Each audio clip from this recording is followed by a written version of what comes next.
বন্ধুরা এত অবস্থাটা দেখুন বন্ধুরা, হঠাৎ করে 5 মিনিট বৃষ্টি শুরু হতে না হতেই এরকম শিলাবৃষ্টি। শিলাবৃষ্টি কি বলবো, কি বীভৎস রূপ নিজের চোখে দর্শন করুন। কার কার ওখানে এরকম শিলাবৃষ্টি হলো বন্ধুরা, অবশ্যই কমেন্টে জানাবেন। কিছু দেখা যাচ্ছে না, শুধু শিল দেখুন, সাদা সাদা বরফের চাঁই। এত শিলাবৃষ্টি প্রথম আমি লাইভে দেখলাম। আপনারা কোনোদিন দেখেছেন নাকি? অবশ্যই জানাবেন। এত ধ্বংসলীলা হয়েছে এখানে, কি বলবো। একটা গাছের পাতাও গোটা নেই, সমস্ত পাতা গাছ থেকে খসে গেছে। আর কি বলবো, মানে আমি ভাষাই খুঁজে পাচ্ছি না। এই মানে এরকমও দৃশ্য দেখে কি বলবো, দেখুন অবস্থা।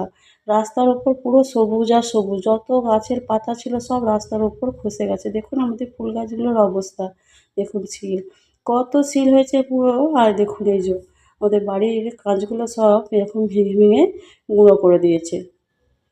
তো বন্ধুরা, এরকম শিলাবৃষ্টি আপনাদের ওখানে হলো নাকি? এখন তো কালবৈশাখী নয়, চৈত্র মাসেই কালবৈশাখীর বীভৎস রূপ দেখিয়ে দিয়ে চলে গেল। কাদের এখানে হয়েছে?